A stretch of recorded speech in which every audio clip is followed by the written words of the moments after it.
Sanchar Sati, safety tool or surveillance threat?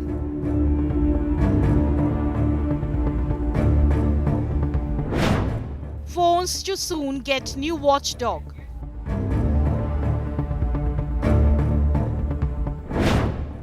Centre insists no snooping, just safety.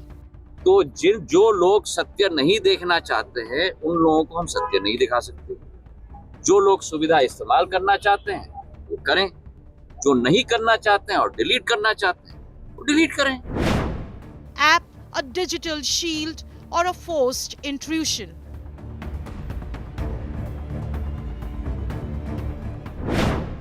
Sanchar Saathi showdown. Top focus on 5 Live.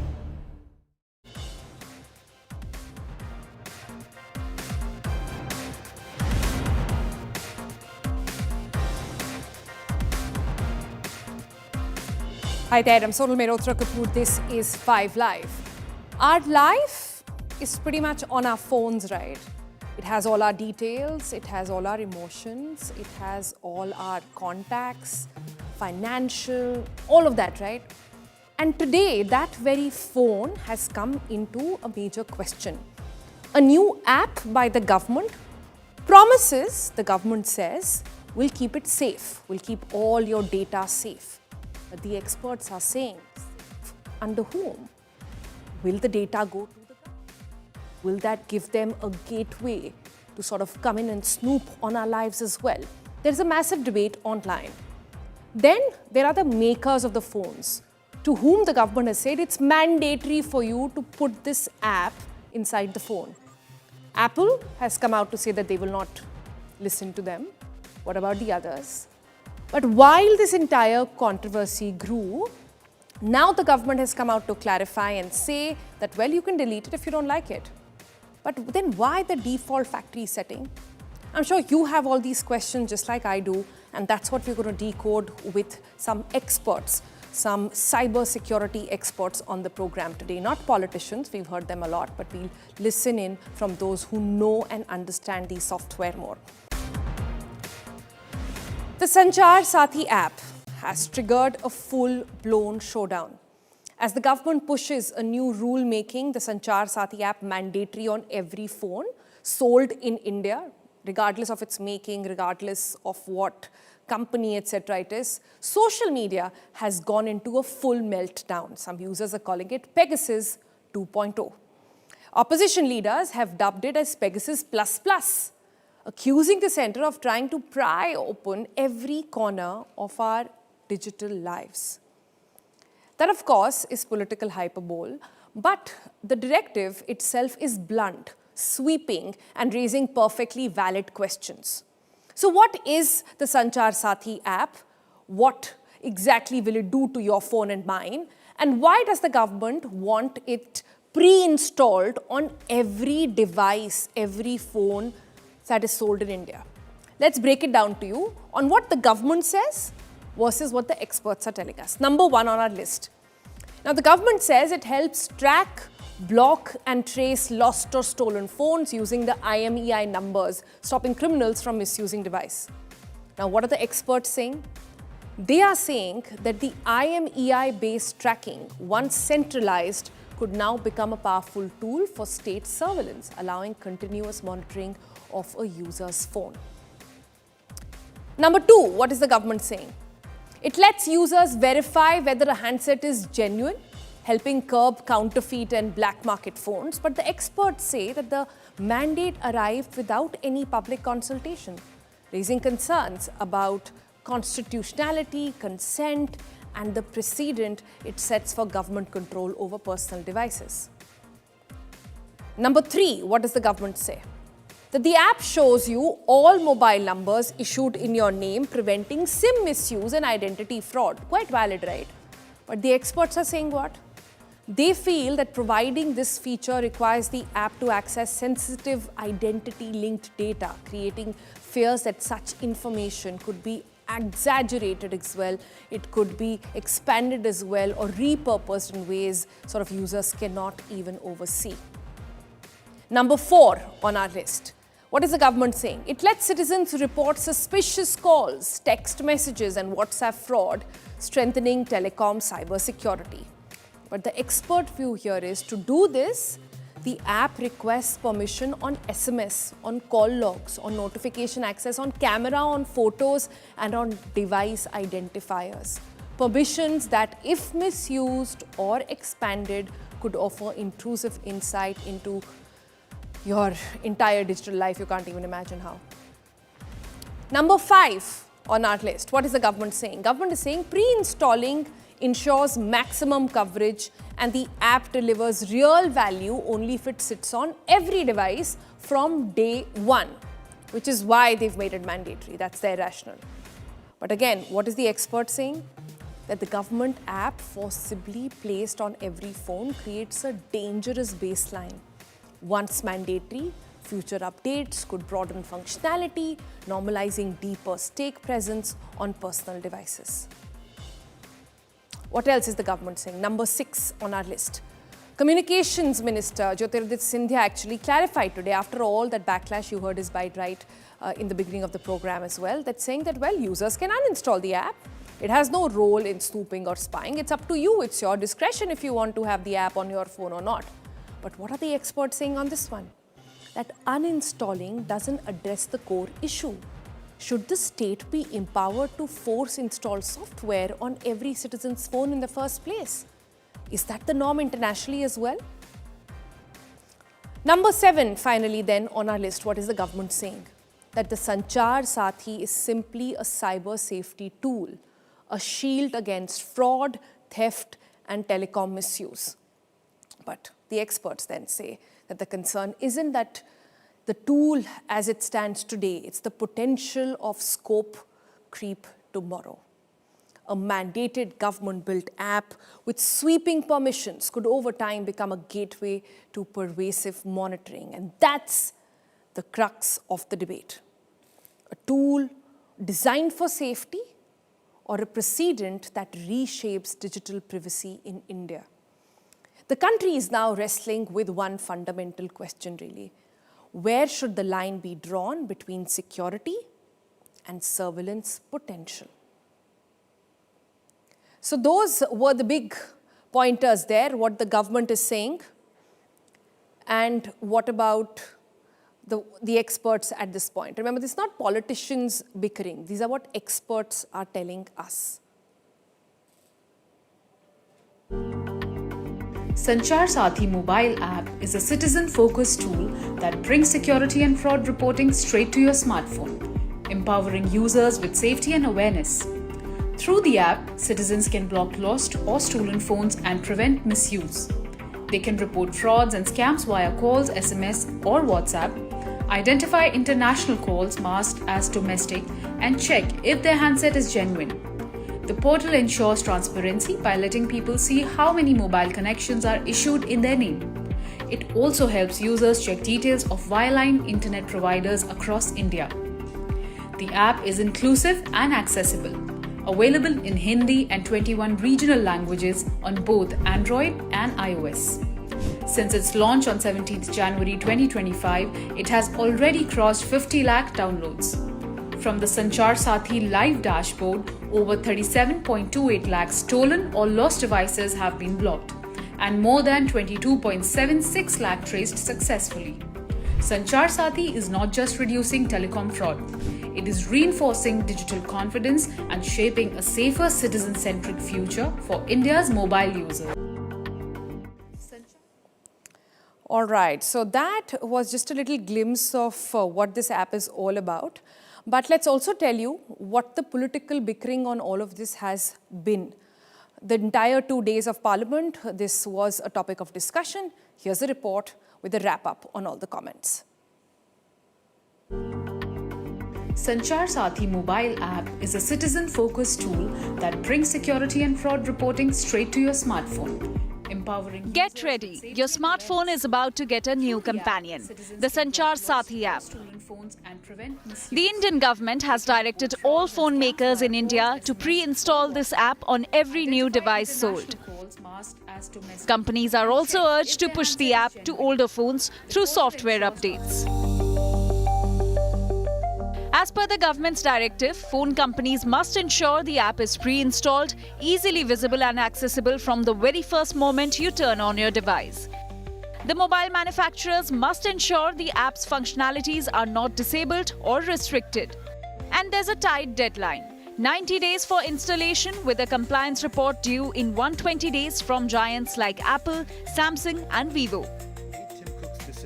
Reuters, citing sources in Apple, said that Apple will not bow to the diktat and will not preload its phones with the app. Apple is said to be planning to convey its concerns directly to New Delhi. The government says that this is about protecting users from telecom fraud, duplicate IMEIs and cyber threats. According to the government, the Sanchar Saathi app allows users to block lost or stolen phones, verify if a device is genuine, and also see all mobile numbers linked to their ID. But there's a catch. The app requires access to camera, call logs, phone status, SMS, and notifications, sparking privacy concerns. Congress and allies slammed the move, calling it a potential snooping tool and warning it could compromise citizens' privacy.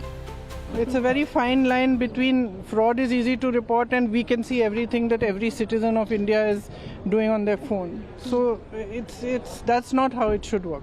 There should be an effective system to report fraud, and we've discussed this at great lengths on cybersecurity and this and that, and definitely there's a need for cybersecurity, but that doesn't mean that it gives you an excuse to go into every citizen's telephone.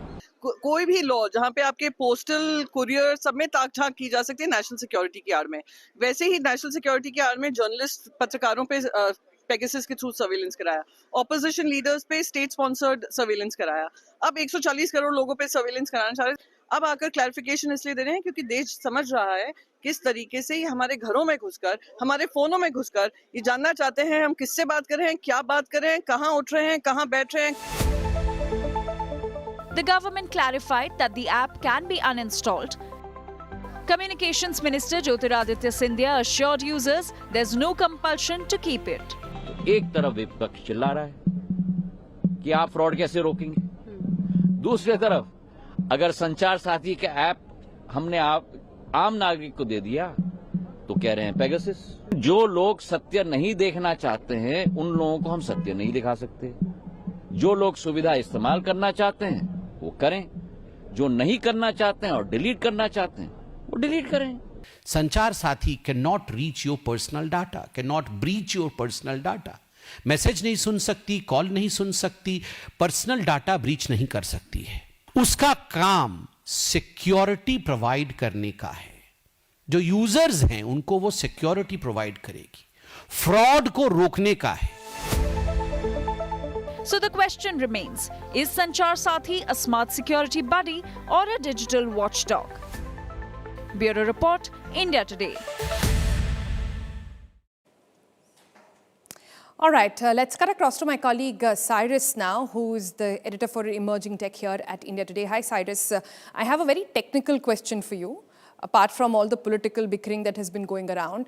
Now, when the government says that technically you can uninstall the app, now what does that mean? Because if whatever we understand about data in tech, it is that your data is never gone. It's always there, it can always be retrieved, it can always be accessed in some form or the other. So does removing an app mean that all access has gone? Because if I go back to what Pegasus was doing, it was actually activating the phone on its own, recording on its own. It was like a full-time control on the phone. Is it technically possible to do it on apps like these? Well, Sonal, first you need to consider what kind of application we are talking about. For example, let's first answer the first question about data being on the smartphone. For example, you install WhatsApp on your phone and you uninstall it after a couple of months. The data that you downloaded via WhatsApp could be images, could be audio notes, could be documents. All of that data remains on your smartphone. It doesn't go anywhere. But WhatsApp has been uninstalled, right? Similarly, for example, there are certain applications that store certain credentials into keychain encrypted passwords. For example, if you install an application but you decide you didn't like it and you uninstall it after a few days. After months, you realize, okay, I want that application back on my phone. You install it again, and then you will see the sign-up procedure is quite simpler than before because some of the credentials that application needed are already stored, however, in an encrypted manner. So to say that the application is snooping, there is only one way. Third-party sources, third-party companies or organizations will have to do a thorough review of the Sanchar app in order for them to find out whether it is actually snooping on your data. Because in terms of permissions, yes, it has access to your SMSs, it has access to your call logs. There would be certain documents that will need to be uploaded via this Sanchar app. And for that, you will need to give it access to the camera. So via the camera, you will get access to the storage. So certain amount of data access will be, yes, available to Sanchar app. However, how, on what level, the kind of snooping it will enable, it's something that totally only depends on who's operating the app. Also, yes, because we need to understand what kind of encryption is available on the data that is being put through the application. So, like I said, a third party entity needs to intervene here and needs to really look at whether there is actually a backdoor within the app and whether it is really secured so that users can put their personal data over there. The second question here is on how much can it really be applied? We understand Apple has already said no, and that was expected, right? Apple has said no to several other countries where I think in North Korea, one such app was introduced, or one such thing was introduced, and they said no. So we were expecting Apple to sort of say no here as well. Can other companies as well, like Xiaomi, Samsung, what are you hearing from them on what is their reaction to this app? Right now, they haven't come out and said anything explicitly against like installation of certain applications. However, OEMs, mobile companies, do install certain apps before they launch smartphones. But there is a commercial aspect involved over there because they do get certain revenue from certain pre-installed application. However, if the government approaches an OEM to install an application and do it, I mean, it's a directive that Android, at least smartphones, can follow. It's not going to be easy for iOS devices, specifically Apple devices, because they do not entertain any sort of third-party apps within their ecosystem. All of their applications are installed from the software, the OS version side. So for Android, it's relatively easier, but considering the fact that Apple has come up and said, okay, we are putting our foot down, we're not going to do it, there's going to be a lot of pressure among the other OEMs also to join this ecosystem and say, okay, we might not comply. However, if there is a directive, if the government is playing hardball, then it will be interesting to see. For Apple, it's very difficult to do it. I don't think they're going to comply that easily. All right. So that gives me one reason in our Apple versus Samsung debate that we will sort of have another day. But that's a story for another time. Thanks so much, Cyrus, for joining us with the very latest. Thank you so much. All right, so that was our in-house expert. Let's bring in some cybersecurity experts in this conversation as well. Joining me next is Kanishk Gaur. He's an iTechnology expert, founder of India Future Foundation. Also with us is Dr. Pawan Duggal, advocate in Supreme Court, cybercrime, cybersecurity law expert as well. Kanishk, to you first. I was looking at what all access you have to give to the Sanchar Saathi app, and the list is pretty baffling. It says camera, permission required for camera, that means all your pictures, photographs and videos. It says call logs, also read all your call history. It says telephone, that means IMEI number, network information. It says SMSs which have been sent and viewing messages as well. Storage, flashlight permission, run foreground service, control vibration, run at startup, auto start when the device boosts, Google Play license check as well. Full network access, connect to the network, see Wi-Fi and mobile status. And then another one is keep device awake. Now this is a long list. My first question is, are all these things required for security and just to ensure that you know where your phone is, or perhaps if you lose it, or if perhaps there is, like a data malfunction that happens? Is all of this required? I don't think so. All of it is required because access to your phone's pictures access to what text messages are being sent or are being received. I don't think so all of that is required. So this is going back to similar days when we had the COVID app, where due to spread of COVID, they wanted to track location of people, look at what are their status on COVID. So such permissions evade user privacy and trust. Mind you, we are trying to bring out a data protection and DPDP rule. This would allow government to collate data at a mass level, and this organization will then again become a significant data fiduciary. The big question is, will government keep this away from complying to data protection law by making exceptions for the Department of Telecom Digital Technical Intelligence Unit? Or would they be subjected to the similar data protection norms as a significant data fiduciary? Because this is large amount of metadata which will be collected by this app. And then pre-installed apps come with a lot of tracking, which could be geolocation tracking, which could be used for surveillance as well. So this is coming out in a way that this has become a mass surveillance tool, which the government can use. So how do you keep it independent? Under what regulatory norms would you keep it working independently so the government does not misuse it against the citizens, right? For its own interest? Or how do you compare it to a tool like Pegasus, which was introduced in the past? So you have to draw boundaries between privacy, data protection versus cybersecurity. That is not clearly coming out right now. Ideally, there should have been a public consultation before government making it de facto. Right. Let me bring in Dr. Which Pawan has Duggal not as happened well. right now. Yeah, of course.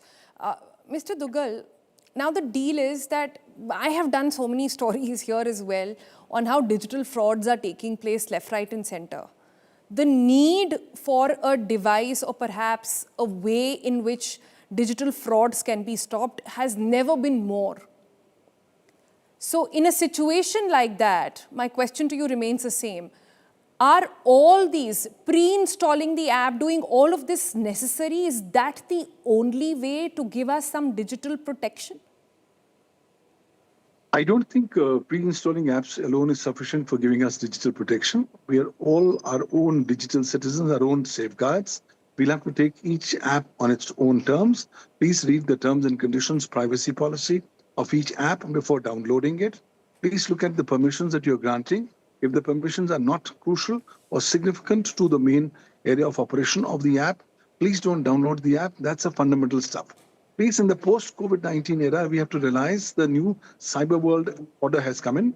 The golden age of cybercrime has also arrived. And it's our duty to understand that cyber criminals are targeting us with both fear and panic. In a scenario like this, as states are becoming very powerful, they're increasingly wanting to have access to more and more data. In a scenario like this, you have to make a choices how much data you want to share with the government and to what extent. So please, reviewing the terms and conditions and specifically the permissions that you give for any apps becomes of crucial necessity to determine whether you want the app or whether you don't want the app. Ultimately, please remember the Brahmastra is in your hands. The Brahmastra is to download, either not download the app, or even if it's a pre-installed app, to uninstall the app because your privacy is more important than anything else. But is uninstalling the app enough? Which is what I was trying to understand from Cyrus as well. By just simply uninstalling that app which comes as part of your factory settings, are you able to keep this alleged snooping away? Is that possible? Well, I think you'll have to wait and watch to see how things actually evolve, because the Sanchar Saathi app says I'm putting in reasonable security practices and procedures, which according to ISO 27001 is the mandated mandate under the IT rules 2021. But more clarity is required. Once we have more clarity from the government as to what are these reasonable security practices and procedures, people can take a well-informed decision as to what they need to do vis-a-vis this particular app. But ultimately, if you're going to be careful, if you're going to uninstall the app, if you are not comfortable with the app, you're going to, in any case, protect your privacy. At the end of the day, don't be in a hurry to download or to use a particular app. Please look at what the customer reviews are, what the technical experts are saying before taking a well-informed, intelligent decision in this regard. Mr. Duggal, you raise a very important point, but the fact is the choice really in our hand? Because look at any other app, and let me bring in Kanishk also at this point. Is the choice really ours? Today, aren't all apps doing exactly this? Isn't WhatsApp in access with everything that I do? Isn't Google?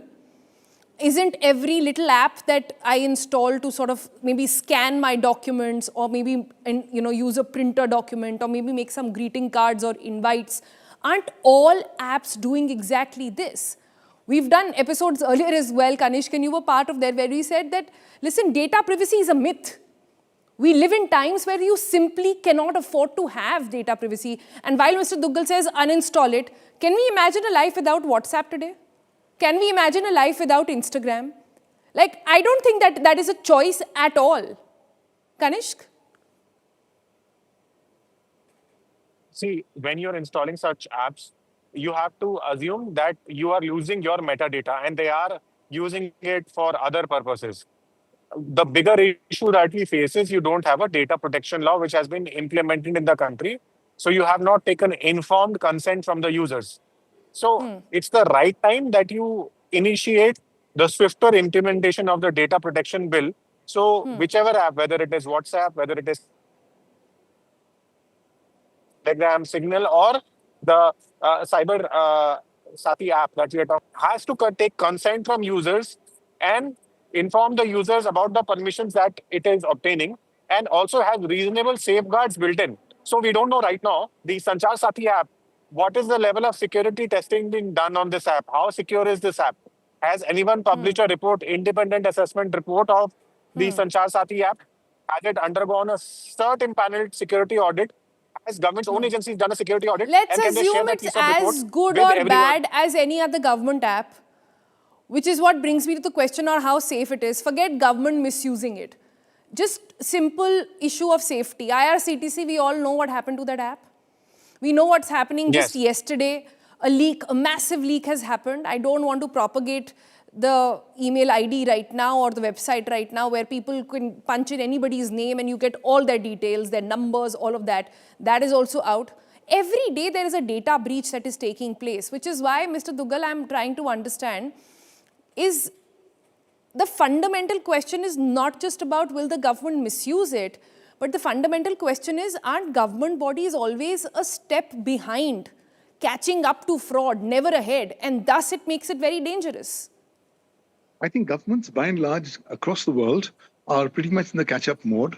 They are still not very much clued up on how to deal with the latest trends of cyber frauds. More so, cybercrime is a service powered by artificial intelligence, but we are not alone. But still, I think, given the humongous volume of the population of the country, the government is doing a remarkable job. It just is that cyber criminals are far more intelligent, far more smarter, and far more innovative. So we will have to constantly keep on enhancing the capacity building capabilities of the government to keep on updating them about the latest trends on cybercrime in order to empower the hands of the government to fight cybercrime as a paradigm. But that part, we have to ultimately educate the users. We have to sensitize them that while the government comes in with its own inputs, while the law is there, you ultimately have to take your own care. You have to have your own Suraksha Kavach so that you tomorrow do not become private apps. How do you do that with government apps? I'm not sure how it works, but let me ask you a simple, plain question, and that goes to both Dr. Pawan Duggal and Kanishk Gaur as well. Simple question. Do you think this is the solution for cybersecurity in India? Yes or no? Mr. Duggal first and then Kanishk Gaur. Any state-sponsored app is not the solution for cybersecurity. We have to inculcate cybersecurity as a culture amongst all stakeholders, and everybody has to contribute in making the ecosystem more secure. The government alone cannot do this. Got it. Kanishk? Any pre-installed app which is put will not solve for the larger cybercrime, cyber fraud issues of the country. If it has to be done, it has to be done through building a security culture, by building its cybersecurity awareness, security by design, trust by design. This app is not bringing trust by design because the user consent has not taken into consideration. There has been no public consultation, and it has been imposed on the users without proper testing of the app. So I don't think so this is solving for the issue right now.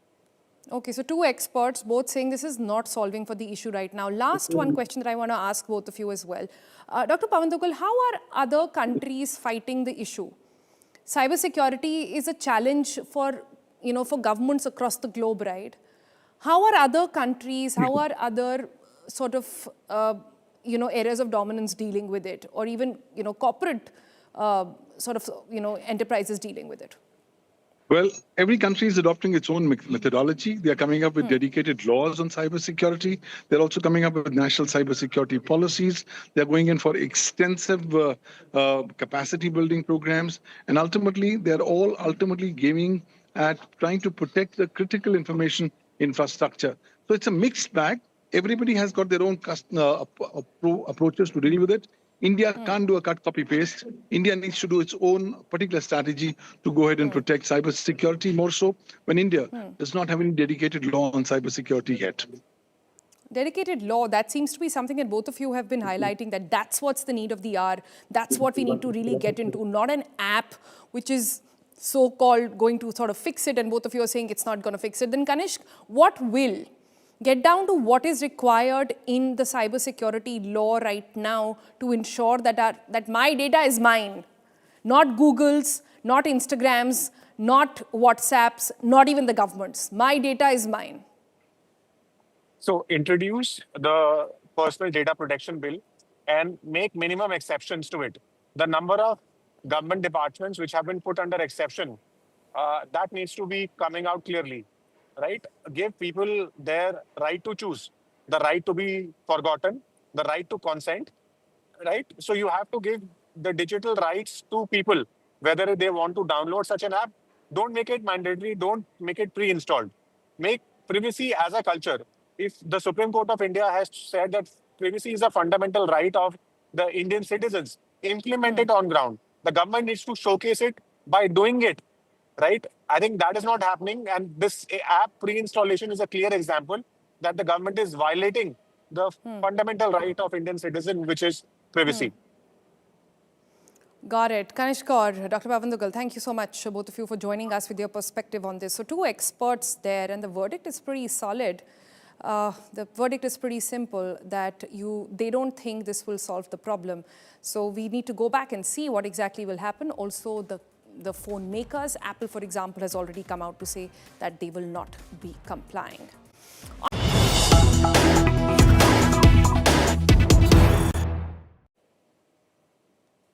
All right, some updates coming in on the winter session of Parliament. This is day 2, remember, and the update at the moment that we are hearing is that ahead of the Parliament debate on electoral reforms, the Home Minister, Mr. Amit Shah, has chaired a key meeting on strategy for that debate.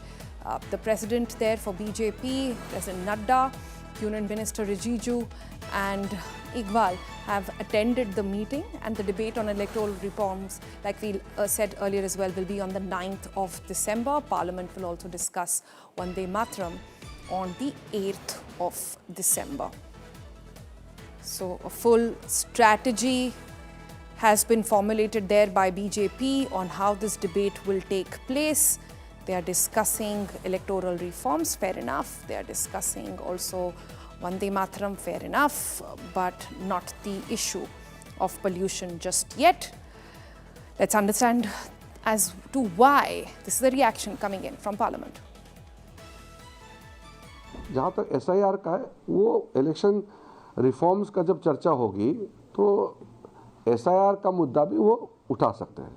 अब जब हम सब मिल गए हैं तो मैं मानता हूं कि अब पार्लियामेंट में जब इसका चर्चा होगी तो सब अपने अपने जो तर्क है वो रखेंगे और सरकार के तरफ से जो पक्ष है वो भी अच्छी तरह से रखेंगे, तो देश और दुनिया के सामने में क्लियर हो जाएगा कि इतना दिन से वो जो इल्ज़ाम लगाते हैं वो भी साफ हो जाएगा, क्योंकि इलेक्शन प्रोसेस, साफ चुनाव प्रक्रिया लोकतंत्र के लिए कितना ज़रूरी है और चुनाव सूची अच्छी होनी चाहिए, सब मानते हैं.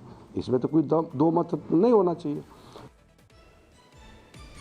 All right, my colleague Aishwarya now joins us for the very latest on this story and much more on all the updates coming in from Parliament. Aishwarya, so about 8 hours on electoral reforms, about 10 hours there on Vande Mataram. I'll ask you the same question I asked you yesterday as well. Is air pollution just not a priority for the government? It's not even been put on record? Not a mention made yet by the government?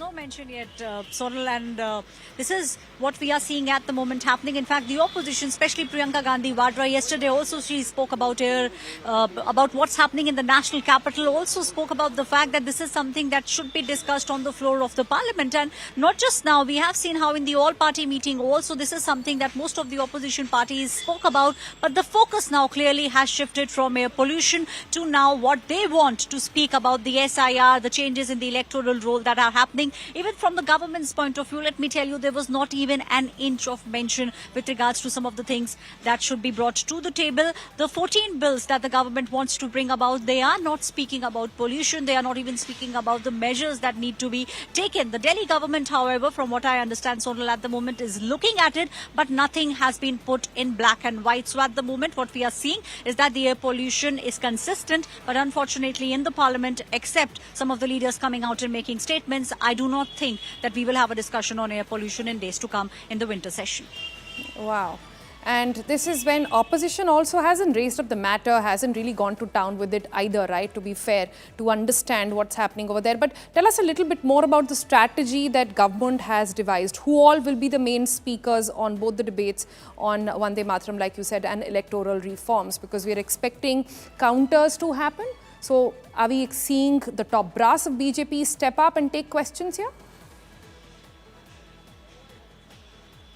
Well, definitely, Sonal, let me tell you, one of the things that the government was very clear about since day one is that when the opposition told them that SIR is something that they want to speak about, the government said, we are not rejecting what you are saying, just give us a little bit of a time to figure it out, how exactly can we have this debate. So it was a tit for tat that we saw the opposition doing. Protests that took place right outside the Makar Dwar today, most of the opposition parties took part in that. SIR has been a core issue that parties like Samajwadi Party and TMC have often been speaking about. The vote chori campaign, which was done by the Congress party, Rahul Gandhi at the forefront there. So we will have, all those questions that Rahul Gandhi and the other leaders of opposition, they have been raising, all those will be asked. The government will respond to that. But yes, the government also had their way, because on Monday, that's the day when they said that first we want to discuss what we have. So the 10 hours been given on Monday and 10 hours been given on Tuesday. The opposition believes that there are pertinent questions that they want to ask regarding the SIR. So that is something that has been given by the government. The top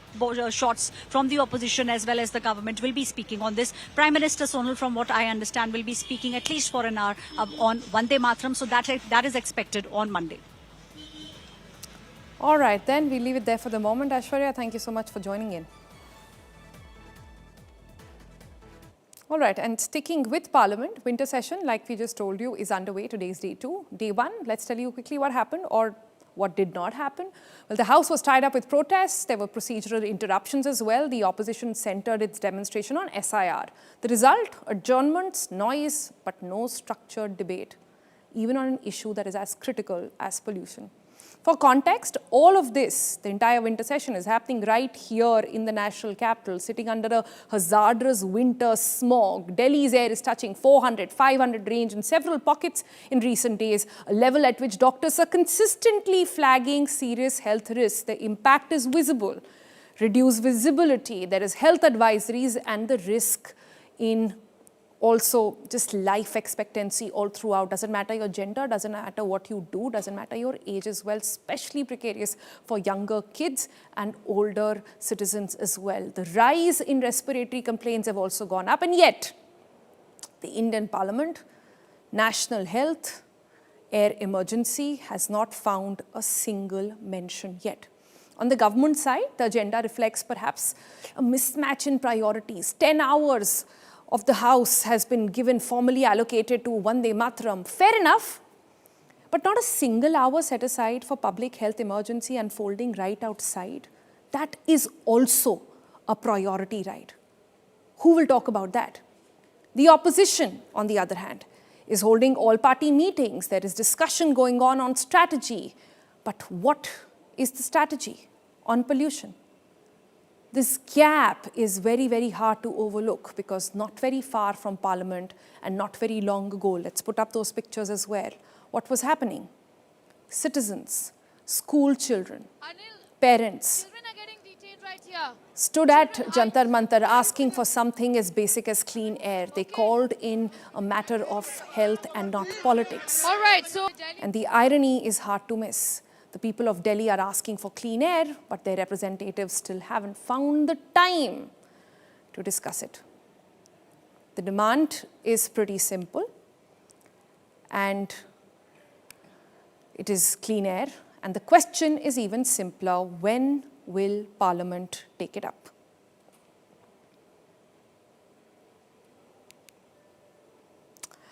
Meanwhile, let's give you some updates on what the pollution figures are. This report comes to us from Noida. As NCR battles hazardous air, Noida has emerged as an epicenter of this pollution crisis. You must have seen and wondered, why is it that Noida and Greater Noida are always worse than Delhi when we are pretty much in the same ecosystem, right?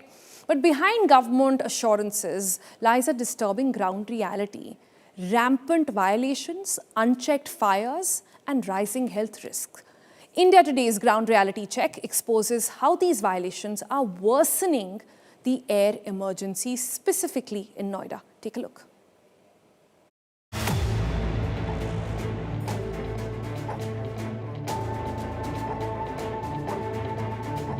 While the entire national capital region has turned into a toxic gas chamber, Noida is battling the worst of the worst and has turned into NCR's pollution hotspot. Vehicular emissions, dust and waste burning have been identified as key contributors to this air disaster. But India Today's reality check in the Gautam Buddha Nagar region paints a more disturbing picture. A series of environmental violations continue unchecked despite government regulations. An RTI filed by activist Amit Kumar has revealed that the primary cause of rising air pollution in the district, over 1,300 fire incidents in the last 2 years. I filed a RTI with the for fire department Gautam Buddha Nagar to know that how many fire incidents that we have reported for the burning of garbage and kabad etc. So the 589 incident has been reported till October 25. Garbage burning is also causing a lots of pollution. So we just want to know the number, that how many are there actually reported and how many get dosed off and what action they have taken on that.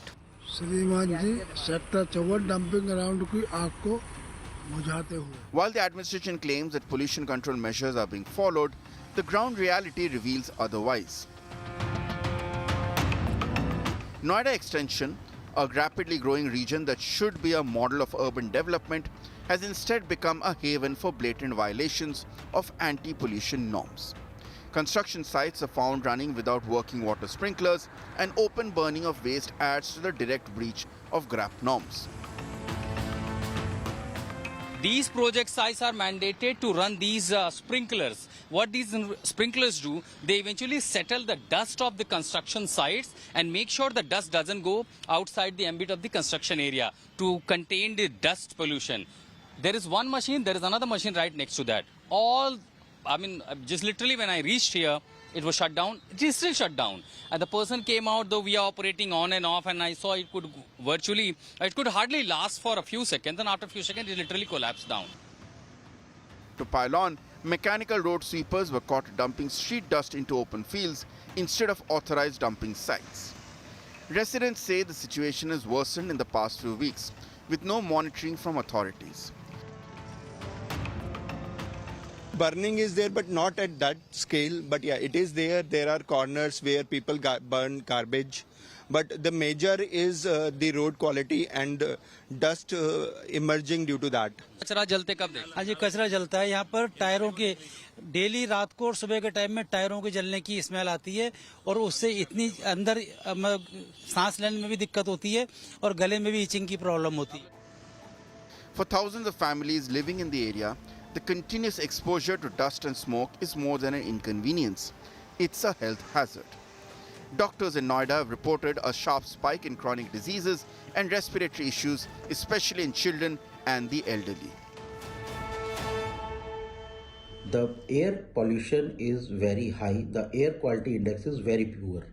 I am seeing lots of patients in my evening OPD, around 8 to 10 patients. They all are suffering from chronic lung disease or acute lung disease. Most vulnerable patients, they are the old age patient, the pregnant ladies, the child patients, the kids who are suffering from this. And what happens eventually, the victim are the elderly, the children, the women. We, the resident of NCR, Gautam Budh Nagar, exponentially growing, one of the largest township, highly dense populated area just near the national capital. But when we see reality on the ground, totally the measures that have been mandated by the CAQM, the Commission for Air Quality Management, to ensure air pollution is checked, are totally flouted here. In Greater Noida West with Nasir, I'm Ashutosh Mishra for India Today. All right, so that's the ground reality here in Noida. Let me cut across to my colleague Milan now, joining us for the very latest on what's happening in Delhi and NCR overall. Milan, the ground report that we just showed tells us blatant violations that are going on. Forget Grab 3 and Grab 4, but I think the lesson from Mumbai really is to attack the hotspots, right? Is there any such strategy in the minds of CPCB, even the other bodies in Delhi, to understand and attack the hotspots? Blanket bans nobody really wants, right? But people want to address the hotspots because report after report is telling us that it is industrial waste. Report after report is telling us that it is vehicular pollution. These two need to be tackled. Sonal, as regards to vehicular pollution, definitely the more congestion there is, the more jams there are, the more pollution there will be from vehicular emissions. And that is something that is backed by science. Even the CSE report says that. So these are internal sources of pollution. What we heard latest from the Delhi government is Rekha Gupta, the chief minister, has said that we'll give about 10,000 heaters to people who burn wood for fire, because considering it's winter, and that is also known as an internal source of pollution within the urban city as well. So these are some of these measures that are being put forward by the government. But yet again, as you have mentioned, no bans, no traps, just clear long-term strategies are not really being looked at. There's a winter action plan that the Delhi government is also currently working on. I would say a little too late, because they should have actually started working on the winter action plan right before winter hits. We are at the precipice of the cold wave at the moment, and we are just about to enter into a cold wave. And it's going to be more difficult, because in the entire month of November, and we are at the end of it now in December, we have not seen one single day of respite where air quality was, in a poor or in a satisfactory level. And that happens across Delhi NCR. Even in the report that was shown from Noida, internal sources of pollution, burning of biofuel, burning of garbage, burning of this biomass, as well as traffic pollution is something that will need to be curbed on war footing. And for that, something like a congestion tax was mooted years ago when we used to report on this, but nothing is being done right now. Even in cities where urban cities in central districts of the city, there is no stoppage on vehicles that enter each and every area. So more of this will need to be done in the long term.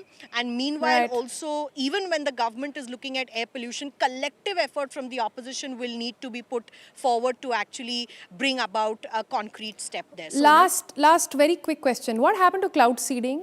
Has that been put on hold completely, or is the government going to revise that plan?